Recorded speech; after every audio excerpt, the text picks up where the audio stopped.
जय हिंद दोस्तों, मैं हूं आदेश चौधरी और आज हम बात करेंगे वन नेशन और वन इलेक्शन के बारे में।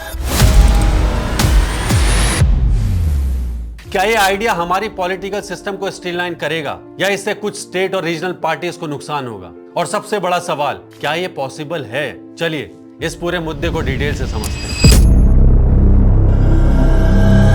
What is one nation one election? One nation one election का मतलब है पूरे देश में लोकसभा और विधानसभा के इलेक्शंस एक साथ कराए जाएं। इसका मतलब यह है कि हर 5 साल में एक बार पूरे देश में एक साथ वोटिंग होगी। अभी हमारे देश में अलग अलग स्टेट में अलग अलग समय पर इलेक्शंस होते हैं, जिससे हर साल कहीं ना कहीं इलेक्शन चल रहा होता है। इस प्रपोजल का एम है कि बार बार होने वाले इलेक्शन से बचा जाए और गवर्नेंस को अनइंटरप्टेड बनाया जाए।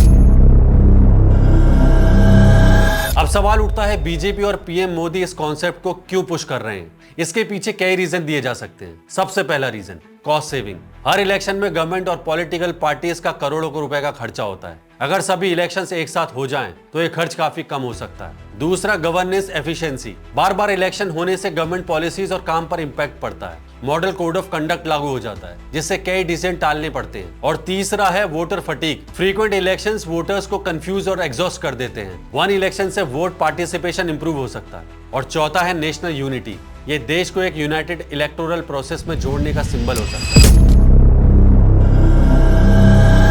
लेकिन हर कॉइन के दो साइड होते हैं। वन नेशन वन इलेक्शन के खिलाफ भी कई आर्ग्यूमेंट्स हैं। पहला आर्ग्यूमेंट, फेडरलिज्म का खतरा। इंडिया एक फेडरल स्ट्रक्चर है, जहां स्टेट और सेंटर्स के अलग अलग रोल होते हैं। अगर सभी इलेक्शंस एक साथ हो जाएं, तो क्या स्टेट की ऑटोनॉमी कॉम्प्रोमाइज होगी? दूसरा, इंप्लीमेंटेशन इश्यूज। इतने बड़े स्केल पर एक साथ इलेक्शंस कराना लॉजिस्टिकली कितना पॉसिबल है? लाखों ईवीएम्स और सिक्योरिटी फोर्सेस की जरूरत पड़ेगी।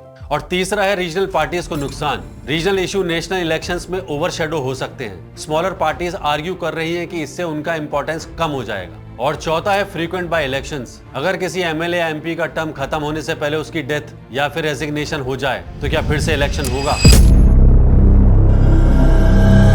क्या आपको पता है कि वन नेशन वन इलेक्शन कोई नया कॉन्सेप्ट नहीं है? 1952 से लेकर 1967 तक इंडिया में लोकसभा और विधानसभा के इलेक्शंस एक साथ ही होते थे। लेकिन 1967 में कुछ स्टेट गवर्नमेंट्स गिर गई और अलग अलग समय पर इलेक्शंस होने शुरू हो गए। तब से इंडिया ने स्टैगर्ड इलेक्शंस का सिस्टम अडॉप्ट कर लिया। अब पीएम मोदी इस पुराने सिस्टम को वापस लाने की बात कर रहे हैं। वन नेशन वन इलेक्शन सिर्फ एक चर्चा का विषय नहीं है, बल्कि ये भारत की जरूरत है।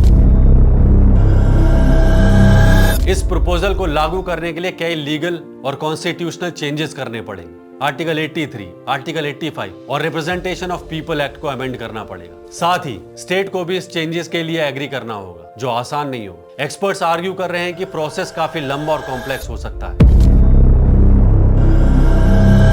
इस पॉलिसी का इंडिया की डेमोक्रेसी पर क्या असर पड़ेगा? ऑन द पॉजिटिव साइड, ये एक इफिशिएंट और कॉस्ट इफेक्टिव प्रोसेस हो सकता है। लेकिन सवाल ये उठता है कि क्या इससे रीजनल डाइवर्सिटी और इश्यूज का इंपॉर्टेंस कम हो जाएगा? क्रिटिक्स आर्ग्यू कर रहे हैं कि इससे एक सेंट्रलाइज पॉलिसीज प्रमोट होगी, जो इंडिया जैसे डाइवर्स कंट्री के लिए सही नहीं है। और दूसरी तरफ सपोर्टर्स कहते हैं कि फ्रीक्वेंट इलेक्शन से करप्शन और पॉलिसीज पैरालिसिस बढ़ जाता है, जो वन इलेक्शन से सॉल्व हो सकता है।